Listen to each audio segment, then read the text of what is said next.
Hello,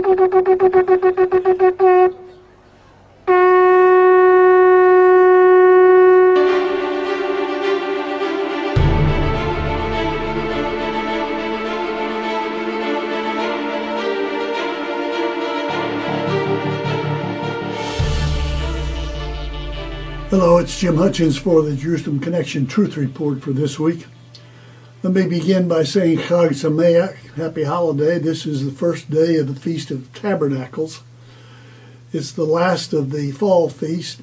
We've had the Feast of Trumpets, we've had Yom Kippur, and now we have 7 days for the Feast of Tabernacles.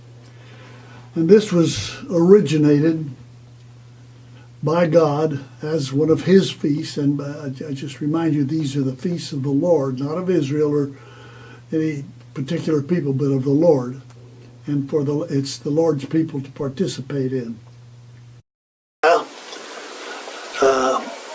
Zechariah tells us this, that it will be very important that all nations recognize this. He says this in Zechariah chapter 14, verse 16. Then the survivors, God says, from all the nations that have attacked Jerusalem will go up year after year to worship the King Yahweh Almighty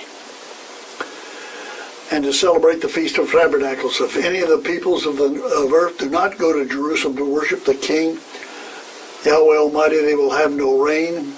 Yahweh will inflict on the nations that do not go up to celebrate the Feast of Tabernacles. So it's a celebration day and days now, but it will be to the max when Messiah comes. But there's a great deal that lies between this day and that day. And Israel's enemies are there to see that they are represented. But as a foreshadowing, Moses wrote of what would take place when God restores. This is from Deuteronomy chapter 32, verse 43. He says, rejoice, O nations, with his people. For Yahweh will avenge the blood of his servants. He will take vengeance on his enemies. He will make atonement for his land and his people. So that has to come. And it will come when Messiah comes.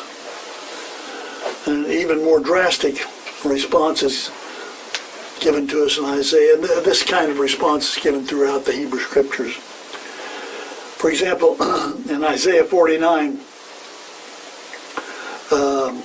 verse 25, God says, I will contend with those who contend with you. I will make your oppressors eat their own flesh. That's what Yahweh is saying about the enemies of Israel. I will make their oppressors eat their own flesh. They will be drunk on their own blood as with wine. Then all mankind, universally, worldwide, then all mankind will know that I, Yahweh, am your Savior, your Redeemer, and the Mighty One of Jacob. I want to close with this emphasis. While we look forward to a time of rejoicing, the Feast of Tabernacles ahead, this has to transpire before that. That I, Yahweh, am your Savior. The world will know that.